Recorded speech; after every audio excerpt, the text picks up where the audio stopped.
Hey everyone. In a world that feels so fractured and divided all the time, have you ever just had that deep feeling, that need to feel whole?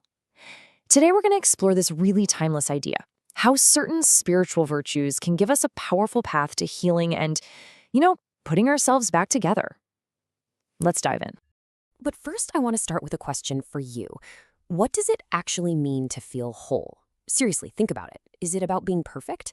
Or is it something deeper? Maybe something about accepting every single part of ourselves, even the pieces we'd much rather hide away. Just keep that question in the back of our mind as we go. So here's the path we're going to take today. We'll start with that universal search for wholeness. Then we'll dig into why we so often feel broken. After that, we'll discover how a sacred presence can show up right in the middle of our pain. And then we'll unpack the specific virtues that can heal us and ultimately help us become whole. All right, so our journey really begins with this fundamental human search. This search for wholeness, for a deeper connection in our lives. It's pretty revealing when you look at where the word religion actually comes from. It's from the Latin re-legaria, which literally means to bind again or to reconnect. So right at its core, religion isn't just about a set of beliefs. It's a process. It's about reconnecting with the divine, with other people, and so crucially with ourselves. It's really all about healing and integration. Okay, but before we can reconnect, we have to understand what pulls us apart in the first place. And that brings us to a feeling I think most of us know all too well. Why do we feel so broken sometimes? Well, a huge part of it has to do with the impact of our failures. And listen, we're not talking about failing a test or something small here. We are talking about deep, existential failures, the kind that shake our very identity. A career that just didn't work out, a relationship that fell apart, a moral compromise you still regret. These things don't just disappoint us. They can literally fracture our sense of who we are. Now, to cope with the pain from these failures, our minds often turn to this defense mechanism called psychological splitting.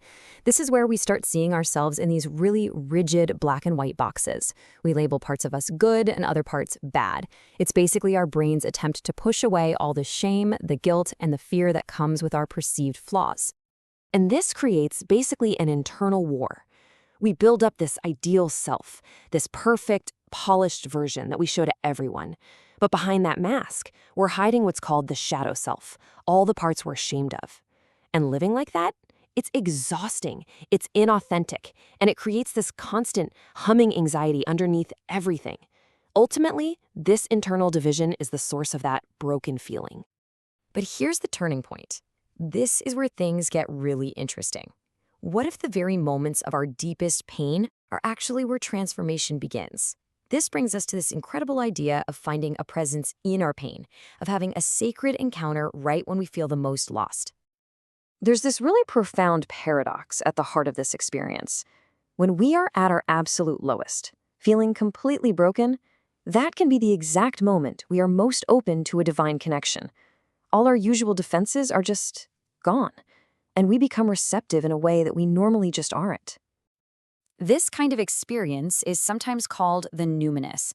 It's a moment where you feel a divine presence that's both immense and, at the same time, deeply personal. People often describe it as this feeling of overwhelming peace and love and acceptance just washing over you right in the middle of all your despair. So, how does this actually happen? Well, first, suffering strips us of our usual defenses, our illusions. And in that raw, vulnerable state, we become uniquely receptive to a divine presence. Then, through that encounter, our brokenness gets reframed. It's no longer just a source of shame, but it's a part of our story that is seen and understood and loved. So this sacred encounter, it opens the door to healing.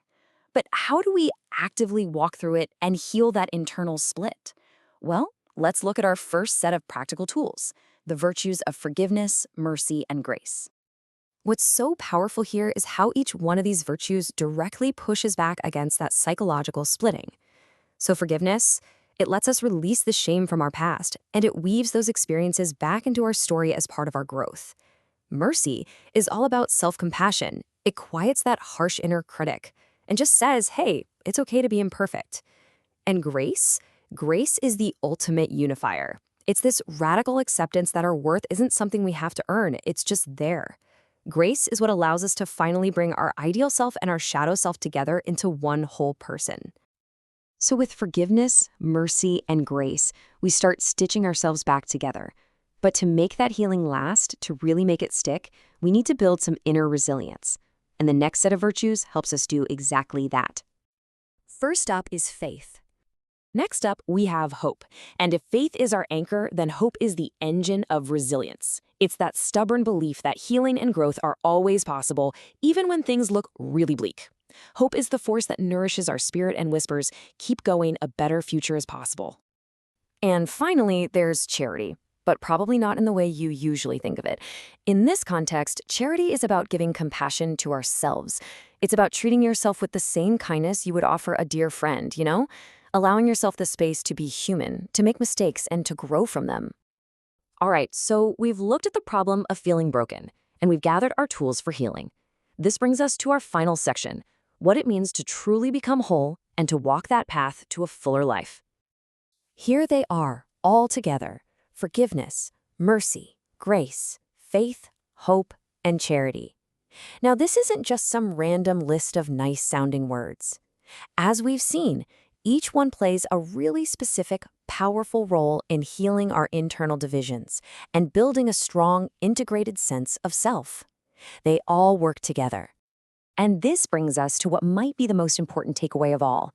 Becoming whole does not mean becoming perfect. It doesn't mean you get rid of the shadow self. It means embracing all of ourselves. It's about transforming our flaws from sources of shame into sources of empathy and wisdom and real strength. And that leaves us with one last thought to chew on. What if the parts of us we think are the most broken, our deepest wounds, what if they aren't obstacles to be overcome, but are in fact the very entry points for our greatest healing and our most profound connection to life? Something to think about. Thanks so much for joining me.